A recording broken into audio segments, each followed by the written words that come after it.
பிரபல ஆய்வாளர் விஜய் அவர்கள் தான் இன்றைக்கி நம்ம நிகழ்ச்சிக்கு வந்திருக்காங்க. அவரை வெல்கம் பண்ணிட்டு நிகழ்ச்சி ஆரம்பிக்கலாம். வணக்கம் சார். வணக்கம் கார்த்திக். எப்படி இருக்கீங்க சார்? நல்லா இருக்கேன், நீங்கள் எப்படி இருக்கீங்க? சிறப்பாக இருக்கேன் சார். அடுத்து நம்ம தலைவரை பற்றி கேட்க விரும்புகிறேன். நித்யானந்தம் அவர்கள், அவரோட சொற்பொழிவுலாம் பார்த்துருக்கீங்களா? ஒரு சில இந்த சின்ன பிட்டாக வரும், சில காமெடி தான் மேக்ஸிமம் வரும்.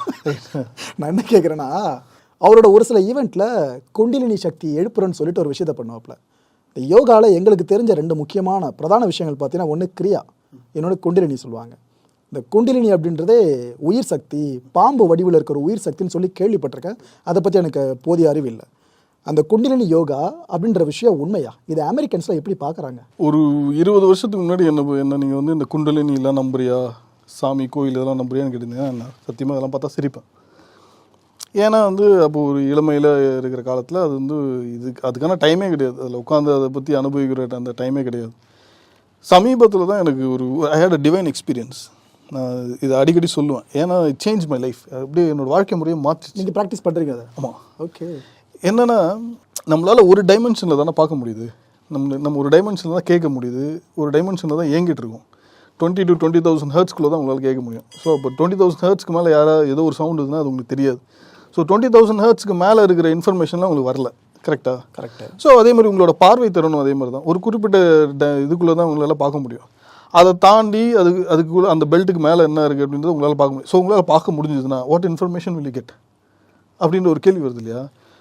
ஒரு சாம்பிள் நடந்துச்சுன்னா, ஒரு 10 மினிட்ஸ்க்கு உங்களுக்கு ஒரு சாம்பிள் நடக்குது, உங்களால் வந்து இந்த இந்த பெல்ட்டுக்கு மேலே உங்களால் வந்து விஷயங்களை பார்க்க முடியுது ஒரு 10 மினிட்ஸ்க்கு அப்படின்னா, it is an enlightening moment. நான் வந்து உங்ககிட்ட அது இப்படி தான் இருந்ததுன்னு சொல்லவே முடியாது. ஆனால் நீங்கள் ஃபீல் பண்ணியிருப்பீங்க. அதை நான் அதை அனுபவிச்சிருப்பேன்.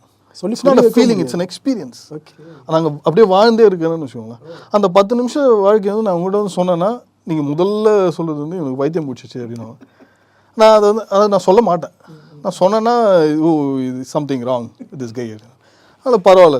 ஆனால் இந்த குண்டலினி யோகா சொல்கிறீங்க இல்லையா, குண்டலினின்ற ஒன்று உடம்புல இருக்குது அப்படின்றத நீங்கள் முதல்ல உணர்றதே வந்து ஒரு பயங்கரமான எக்ஸ்பீரியன்ஸ். அதை நீங்கள் உணர்ந்துட்டிங்கன்னா, நம்ம உடம்புல இப்போ இந்த சக்கரங்கள்லாம் இயங்கிட்டு இருக்கு அப்படின்னா, சக்கரம்னா ஏதோ ஒன்று ரவுண்டாக சுற்றிட்டு இருக்குன்றது கிடையாது. There is an energy point. இங்கே இந்த இடத்துல ஒரு எனர்ஜி பாயிண்ட் இருக்குது அப்படின்றத புரிஞ்சுதுன்னா, அந்த பாயிண்ட் நீங்கள் வந்து இப்போ உங்களோட மசிலை வந்து நீங்கள் இப்போ ஆட்டணும் அப்படின்னு நினச்சிங்கன்னா, ஒரு குறிப்பிட்ட மசில் ஆட்டணும்னு நினச்சிங்கன்னா, முதல்ல நான் மசிலை கண்ட்ரோல் எடுக்கணும். அதுக்கு முன்னாடி அந்த மசில் இருக்குன்றதை உணரணும். ஸோ அது உணர்ந்து அந்த மசிலை நீங்கள் கண்ட்ரோல் எடுத்து அதுக்கப்புறமா நீங்கள் அந்த மசிலை மட்டும் ஆட்டணுன்னா ஆட்டலாம். கிட்டத்தட்ட சேம் ஃபார்முலா தான். அந்த அந்த அந்த சக்கரம் இருக்குது நம்ம உடம்புல அப்படின்றத புரிஞ்சுதுன்னா, அப்போ தான் உங்களுக்கு ஒரு நம்பிக்கை வரும். Oh it is there. So maybe we can take control of it அப்படின்னு. அப்புறம் அதை கண்ட்ரோல் எடுப்பீங்க, ஃபுல் கண்ட்ரோலில் வராது. அதுக்கப்புறம் நெக்ஸ்ட் ஸ்டேஜ் தான், ஃபைனல் ஸ்டேஜ் தான் வந்து ஃபுல் கண்ட்ரோலில் வரும். அப்போ நீங்கள் எல்லாத்தையுமே கனெக்ட் பண்ணும்போது 100% நீங்கள் வந்து குண்டலினி யோகத்தை நம்புவீங்க. ஓகே. அதில் என்ன அல்டிமேட்டு? குண்டலினி யோகா எனக்கு ஃபுல்லாக கையில் வந்துருச்சுன்னா அதை வச்சு நான் என்ன பண்ண முடியும் ஃபஸ்ட்டு? நல்ல கேள்வி. இட்ஸ் அ வெரி மெட்டீரியலிஸ்டிக் கொஸ்டின்னு சொல்லுவேன். இதை வச்சு ஏதாவது ஏன்னா இப்போ இருக்க சைக்காலஜி உங்களுக்கே புரியும். இப்போ நான் ஒரு விஷயம் பண்ணுறேன்னா எனக்கு என்ன ரிசல்ட் கிடைக்குன்னு எதிர்பார்ப்பாங்க. அதனால் கேட்குறேன். நான் சொல்கிற எல்லா விஷயமே வந்து இந்த மக்கள் இருக்காங்க இல்லையா, நீங்கள் வந்து எனக்கு சொத்து சேர்க்க போகிறேன், என் பிள்ளைக்குட்டியை பெருசாக படிக்க வைக்க போகிறேன், அவங்களுக்கு 100 கோடி சொத்து சேர்த்து வைக்கணும், நான் நல்லா சுகமாக வாழணும், எனக்கு எந்த உடலில் எந்த கஷ்டமும் இல்லாமல் இருக்கணும் அப்படின்னு நினைக்கிறவங்களெல்லாம் நான் சொல்லலை. எஸ், அவங்க ஒரு கேட்டகரி ஆஃப் பீப்புள். 90% இந்த உலகத்தில் அப்படி தான் இருக்காங்க. ஏன்னா அவங்க கண்டிஷன் ஆகியிருக்காங்க, ரன்னிங் அ ரேஸ். ஏன்னா இதை நம்ம சொன்னாலே யாரை போப்பா ஒரு நாளைக்கு 2 மணி நேரம் என்னால் சும்மால உட்கார முடியாதுன்னு சொல்லுவாங்க. இதெல்லாம் தாண்டி ஒரு லைஃப் இருக்குது. உங்களெல்லாம் மோட்டிவேஷன் ஸ்பீச்லாம் கேட்டிருக்கீங்களா? பயங்கரமாக உங்களை மோட்டிவேட் பண்ணுவாங்க. மோட்டிவேட் பண்ணி பணத்தை எப்படியா சம்பாதிக்கணும், 100 கோடி சம்பாதிக்கணும், 500 கோடி சம்பாதிக்கணும் எல்லாம் சொல்லி மோட்டிவேட் பண்ணுறவங்களே சம்பாதிச்சிட்டு இருப்பாங்க. உங்களை மோட்டிவேட் பண்ணி உங்களுக்கு காசு சம்பாதிக்க வைக்கிறாங்களா? இதெல்லாம் பண்ணி காசு சம்பாதிச்சு என்ன பண்ணுவீங்க? லாஸ்ட்டில் ஒரு 50 வயசு கழிச்சு என்ன பண்ணுவீங்க? பெரிய பெரிய தலைங்க இப்பயே சொல்கிறாங்க நிம்மதி இல்லை, வாழ்க்கை நிம்மதி இல்லைன்றாங்களா? நிம்மதியை விடுங்களா. The very purpose of your life, நீங்கள் எதுக்கு இந்த உலகத்துக்கு வந்தீங்கன்றதுக்கு இந்த கேள்விக்கு பதிலே கிடைக்காம நீங்கள் செத்து போயிடுவீங்க. அதுக்கு தாண்டி ஒரு டைமென்ஷன் ஆஃப் லைஃப் இருக்குது. நம்மளோட எக்ஸிஸ்டன்ஸோட பர்பஸ் என்ன அப்படின்ற கேள்வி வரும்போது உங்கள் கூட இருக்கவங்க எல்லாருமே முட்டாள்களாக தெரியுவாங்க. ஒரு சில நேரத்தில் உங்கள் அப்பா அம்மாவே முட்டாளாக தெரியுவாங்க. அவங்க வந்து பாசத்தினால உங்களை வந்து படி, நல்லா சம்பாரி, நல்லா சாப்பிடு இப்படிலாம் சொல்லுவாங்க. நான் போய் யோகம் பண்ண போகிறேன், நான் வந்து 50 நாள் சாப்பிடாம இருக்க போகிறேன் என்ன சொல்லுவாங்க? திட்டுவாங்க, உனக்கு சாப்பாடு ஆக்கி கொடுப்பாங்க, கொலை பண்ண போகிறேன், கொலை பண்ண அடிக்க போகிறேன்ற மாதிரி அந்த மாதிரி பார்ப்பாங்க. இல்லை, நீங்களாம் இப்படி ஒரு வாழ்க்கையை வாழ்ந்துட்டீங்க, இப்போ வாழ்ந்துட்டீங்க, நீங்களாம் கொஞ்ச நாள் செத்து போயிடுவீங்க, நானும் அதே மாதிரி பண்ண முடியாது I want to know the purpose of my life அப்படின்னு நினைக்கிறவங்களுக்காக மட்டும்தான் நான் இதை சொல்கிறேன். ஓகே. ஸோ நீங்கள் கேட்குற கேள்வி வந்து இதை பண்ணுறதுனால எனக்கு என்ன கிடைக்கும்னா, you will find the purpose of your life. அது உங்களுக்கு மெட்டீரியலிஸ்டிக்காக கிடைக்காது. It's an experience. ஏன்னா பொருள் எது கிடைச்சாலும் அதுக்கு ஒரு எக்ஸ்பைரி டேட் இருக்கு. ரைட். ஆனால் இது கிடையாது. ஓகே, சூப்பர், தெளிவாக புரியுது. ஸோ இதைத்தான் நித்யானந்தா அவர்களும் சொல்ல வந்தாப்லையா? ஏன்னா எல்லாம் பறக்கிற மாதிரிலாம் ட்ரை பண்ணாங்க. அதை பார்க்குற மக்கள் தப்பாக புரிஞ்சுக்கிட்டாங்க. ஓ, குண்டலினி பண்ணாக்கா சைனாவோட டிராகன் போல இருக்கு, பறக்கலாம் போல இருக்குன்னு. ஏன்னா அதை எங்கே கனெக்ட் பண்ணாங்கன்னா, குண்டலினி சக்தி பற்றி போகர் சித்தர் நிறைய விஷயங்கள் சொல்லியிருக்காரு, நிறைய குறிப்புகள் இருக்குது. அதை வச்சு மக்கள் கனெக்ட் பண்ணிட்டாங்க. இப்படி தான் நல்ல விஷயம் கூட தப்பாக மேனிப்புலேட் ஆகிடுதுன்னு சொல்ல வரேன். இல்லை, நித்யானந்தா பற்றி நான் அதிகமாக பார்த்ததில்ல. அவரை பற்றி நான் ஏதாவது கமெண்ட் பண்ணணும் அப்படின்னு நினச்சேன்னா, this is what I would comment. நம்ம தமிழ்நாட்டிலேருந்து போன ஒரு மிகப்பெரிய பொருளாதார சக்தி வாய்ந்த சாமியார்ல அவர் நிறைய பேருக்கு பிடிக்காது எனக்கு தெரிஞ்சு. அவர் என்னடா இவன் சாதாரணமாக என் கூட சுற்றிட்டு இருந்தான், பெரிய பணக்காரனாகி கோடீஸ்வரனாகி இப்போ ஒரு நாடெல்லாம் உருவாக்குறான். நம்ம இவனை எப்படி கவுக்கலாம்? தமிழ் நண்டு கதை தான். இவன் எப்படி கவுக்கலாம்? ரெண்டு கால வலிக்கு. ஆனால் அவர் என்ன சொல்கிறார், ஐ டோன்ட் கேர் அப்படின்னு ஒரு வீடியோவில் சொல்லியிருப்பார் இல்லையா? I don't care. அப்படி தான் இருக்கணும். ஏன்னா அவர் வந்து பண்ணுறேன் இதெல்லாம் இப்படி பண்ணு அப்படி பண்ணு சொன்னவங்களாம் உடனே கேட்டு எல்லாம் வந்து ஆமாம் நான் பண்ணுறேன் அப்படின்னு சொல்லுவாங்க. அதெல்லாம் கிடையாது. இவங்ககிட்ட எப்படி இவ்வளோ பணம் வந்துச்சுன்னா எல்லாரும் பார்த்து பொறாமையில தான் எல்லாரும் பண்ணுவாங்க. அவருக்கு ஏன்னா எனக்கு தெரிஞ்சா நான் ஒரு குண்டலினி யோகாலாம் அவர் பண்ணியிருக்க மாட்டாருன்னு தான் உண்மை. அவர் அதை ப்ரொமோட் பண்ணுறாரு, நல்லா ப்ரொமோட் பண்ணுறாரு. அவர் மூலம் அந்த வார்த்தை தெரிய வந்துச்சு, ஓ குண்டலின்ற ஒரு வார்த்தை இருக்குன்ட்டு. நான் இது ரொம்ப வெக்கக்கேடான விஷயம். அவர் மூலியமாக தான் நம்மளுக்கு தெரிஞ்சிருக்குன்னா. ஏன்னா ஒரு மிகப்பெரிய உளவியல் ஆராய்ச்சியாளர், அவர் பேர் வந்து கார்ல் யங். அவர் வந்து உளவியலில் வந்து ஒரு மிகப்பெரிய புரட்சியை ஏற்படுத்தினார். Father of the psychology Sigmund Freud. இவர் வந்து அவரோட ஸ்டூடெண்ட் மாதிரின்னு வச்சுக்கோங்களேன். அவர் வந்து அவரோட நிறைய தியரியெல்லாம் டிஸ்ப்ரூவ் பண்ணி தான் இவர் பெரிய ஆளானார், கார்ல் யங்.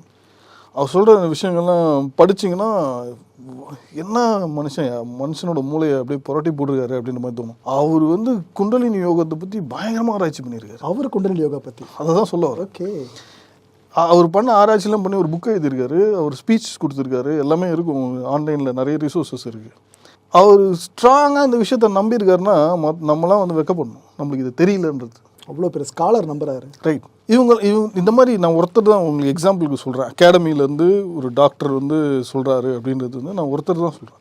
இந்த மாதிரி பல பேர் வந்து சொல்லியிருக்காங்க. இதில் வந்து நம்ம வெக்கப்படணுன்றதை விட நம்மக்கிட்ட இந்த இன்ஃபர்மேஷன் வர விடாமல் பார்த்துக்கிறாங்க. நீங்கள் யோசிச்சு பாருங்கள், நீங்கள் ஸ்கூலில் காலைல போய் படிக்கிறீங்க, என்ன படிக்கிறீங்க? ஏதோ ஒன்று படிக்கிறீங்களா சம்மந்தமே. நீங்கள் படித்த 95% உங்கள் லைஃப்பில் நீங்கள் யூஸ் பண்ணவே மாட்டீங்க. இது வரைக்கும் அல்ஜிப்ரா என்னோட வேலையில் யூஸ் பண்ணது கிடையாது. இப்போ நாங்கள் படித்ததுக்கு வேலை செய்யறதுக்கு சம்மந்தம் இல்லைல்ல. இதெல்லாம் படிக்கிறதுக்கு போலாம் எதுக்காக வந்து சமைக்க சொல்லிக் கொடுக்க மாட்டாங்க? ஏன் உங்களுக்கு வந்து வாழ்வியலை சொல்லிக் கொடுக்க வாழ்வியலை சொல்லி எல்லாம் அது கூட விட்டுங்களேன். உங்களுக்கு வண்டி ஓட்ட சொல்லிக் கொடுக்குறாங்களா? டிராஃபிக் ரூல் சொல்லிக் கொடுக்குறாங்களா? லா பற்றி சொல்லிக் கொடுக்குறாங்களா? இது பண்ணக்கூடாது இது பண்ணக்கூடாதுன்னு சொல்லிக் கொடுக்குறாங்களா? முக்கியமான விஷயம் நான் இந்த மாதிரி ஒரு பொல்யூட்டட் என்வாயர்மெண்ட்டில் வாழ்றதுக்கே நீங்கள் சொல்லிக் கொடுக்க மாட்டீங்க. நான் வந்து எப்படி யோகா பயிற்சியில் இவங்ககிட்ட எதிர்பார்க்க முடியும்? அது இங்கே மட்டும் இல்லை, உலகம் முழுக்க எஜுகேஷன் சிஸ்டம் இப்படி தான் இருக்குது. It's a slave based educational system. நீ வெளில வந்தனா வேலை செய்யணும், அதுக்கு ரெடியாக இருக்கு, அவ்வளோதான். ஆமாம், அதை விட இவங்க யோகா சொல்லிக் கொடுக்கலான்றது தான் என்னோட அபிப்பிராயம். ஏன்னா இப்போ தான் கொண்டு வந்துகிட்டு இருக்காங்க, ஒரு இடத்துலையும் கொண்டு வராங்க இல்லையா? இது வந்து முன்னாடியே கொண்டு வந்துருக்கணும். கொண்டு வந்தது தான் இந்த கேள்வியே வந்திருக்காது. இந்த சிக்மூலை பற்றி ஒரு விஷயம் சொன்னீங்களா, அதை பற்றி இன்னும் சக்மூல், இந்த சக்மூலை பற்றி இன்னும் கொஞ்சம் தெளிவாக சொல்ல முடியுமா? ரைட். சக்மூல் வந்து நிறைய சிலைகள் இருக்கும். மெக்சிகோவில், அதுக்கு கீழே கொலம்பியா நாடுலலாம் வந்து சக்மூல் சிலைகள் நிறைய இருக்கும். இது வரைக்கும் யாருமே வந்து அதை வந்து இந்த பெர்ஸ்பெக்டிவில் பார்த்தது கிடையாது. அதுதான் வந்து விஷ்ணு அப்படின்னு நான் ஏன் சொல்கிறேன்னா, அந்த படுத்திருக்க பொசிஷன் அதெல்லாம் வச்சும் சொல்கிறேன். ப்ளஸ் அந்த வயிற்றில் இருக்கிற தொட்டி, அதில் இருக்க அந்த பிரம்மன், ஆனால் பிரம்ம சிலையெல்லாம் இருக்குது, அந்த தொட்டி மட்டும்தான் இருக்கும். அவருக்காக டெடிக்கேட்டடாக கோயில் கட்டியிருக்காங்க அங்கே. ஆமாம், சிச்சன் இட்ஸா அப்படின்ற ஒரு கோயில்னா இட்ஸ் அ பிரமிட் காம்ப்ளெக்ஸ். அந்த பிரமிட் காம்ப்ளெக்ஸில் போய் பார்த்தா எங்கள் உள்ளெல்லாம் விடலை, வெளியில் தான் சுற்றி பார்த்தோம். ஒரு 2-3 வருஷத்துக்கு முன்னாடி ஸ்டாப் பண்ணியிருக்காங்க உள்ளே அனுப்புறதுக்கு. அந்த கோயிலில் என்ன இருக்குது அப்படின்னு பார்த்தா, அதோட சென்டர், அந்த கோயிலுக்கு உள்ள அடியில் போய் பார்த்தா இதான் இருக்குது, சக்மூல் தான் இருக்குது. சக்மூலுக்காக தான் இந்த கோயிலே கட்டியிருக்காங்க. இங்கே மூலவர் மாதிரி, அங்கே சக்மூல் தான் மூலவர். அது ஒரு விஷ்ணு கோயில் தான், திருமாலுக்காக கட்டப்பட்ட ஒரு கோயில். ஆனால் அவங்க ஸ்டைலில் கட்டியிருப்பாங்க. அவங்க ஸ்டைலில் கட்டி அதுக்குள்ளே அவங்க ஸ்டைலில் அதை சக்மூல் வச்சுருப்பாங்க. சக்முல்ன்ற பேரே வந்து யாரோ ஸ்பானியர் கொடுத்த பேர். அவங்க என்ன பேர் கொடுத்துருக்காங்க? அவங்களுக்கு பேரே கிடையாது. அவங்க தெரியாது, வரலாறுலாம் நிறைய அழிஞ்சு போயிடுச்சு இல்லையா. நம்ம போய்ட்டு அதுதான் விஷ்ணுன்னு சொன்னா கூட மேபி நம்பலாம், இல்லைன்னா மொத்தமாக நம்பாமே போகலாம், வாய்ப்புகள் இருக்குது. ஆனால் நீங்கள் சொல்கிறது ஒத்து போகுது. அங்கே பிரமிடு பார்த்தீங்கன்னா இங்கே ஷேப் அப்படியே கூர்மையை நோக்கி வருது, நம்ம கோயில் கட்டுமானம் அப்படியே கூர்மையை நோக்கி வரும், ஆனால் கூர்மையாக இருக்காது, கொஞ்சம் ஃப்ளாட்டாக மாறிடும் மேலே, இவ்வளோ தான். நமக்கு சிற்ப வேலைப்பாடுகள் அந்த கோபுரத்தை சுற்றி இருக்கும், அங்கே அது இருக்காது, வெறும் ஃபுல்லாக அந்த கட்டுமான அமைப்பு வெளிப்படையாக காமிச்சிருப்பாங்க, அவ்வளோதான். அங்கங்கே ஹைரோகிளிப்ஸ் எழுத்துக்கள் அங்கங்கே இருக்கும், அதை பார்க்க முடியும், அவ்வளோ. கரெக்ட். நீங்கள் சொன்னீங்க இல்லையா, இப்போ 2 சைடு வந்து மேலே கூர்மையாக இல்லாமல் ஸ்ட்ரெயிட்டாக இருக்கும்னு, அந்த கோயில்களும் அங்கே இருக்குது. அதுவுமா? அமெரிக்காவில் நான் பார்த்த மவுண்ட்ஸில் நிறைய மவுண்ட்ஸ் அதுதான். கஹோக்கியா மவுண்ட் அப்படின்னு சொல்லிட்டு ஒரு இடத்துக்கு போனேன், இல்லினாய்ன்ற ஸ்டேட்டில் இருந்தது. அது வந்து எப்படியும் ஒரு 50-60 ஏக்கர் மேலே 100 ஏக்கர் கிட்ட இருக்கும்னு நினைக்கிறேன். அதுக்கு நடுவில் ஒரு ரோடே போட்டிருக்காங்க அவங்க, அதில் அழிச்சு போட்டிருக்காங்க. அங்கே இருக்கிற மவுண்டெல்லாம் பார்த்தீங்கன்னா இந்த மவுண்டு தான். சின்சினாட்டின்ற நகரத்தில் தான் வாழ்ந்துட்டு அங்கே வசிச்சுட்டு இருந்தேன். அங்கே ஒரு 3-4 மவுண்டு பார்த்துருக்கேன். எல்லாமே இந்த வடிவத்தில் தான் இருக்கும், நம்ம ஊரில் இருக்க ஹிந்து கோயில் வடிவத்தில் தான் இருக்கும். ஆனால் கட்டினது நம்மளும் கிடையாது, கட்டினது யாருக்குமே தெரியாது, எல்லாம் அழிச்சிட்டாங்க. அங்கே மயாமிஸ்பர்க் மவுண்ட் ஒன்று இருக்குது, நான் உங்களுக்கு அந்த ஃபோட்டோலாம் அனுப்புகிறேன். அந்த மவுண்டு பார்த்தீங்கன்னா ரவுண்டாக கட்டியிருப்பாங்க, புத்த கோயில் மாதிரி இருக்கும். அதை நான் கேட்டப்போ என்ன சொன்னாங்கன்னா, அது வந்து அந்த சைஸை விட 40 அடி இருந்தது இன்னும் எக்ஸ்ட்ராவா. அந்த 40 அடி இவங்க எல்லாம் தோண்டி அழிச்சிட்டாங்க. அது இப்போ மிச்சம் தான் இருக்குதுன்னா, மிச்சம் இருக்கிறதே கிட்டத்தட்ட ஒரு 300 அடி ஹைட் இருக்கும். நீங்கள் படிக்கட்டில் தான் நான் சொல்கிற ஸ்ட்ரக்சர்லாம் சின்னது கிடையாது. இந்த கஹோக்கியா மவுண்ட்லாம் மலை மாதிரி இருக்கும்.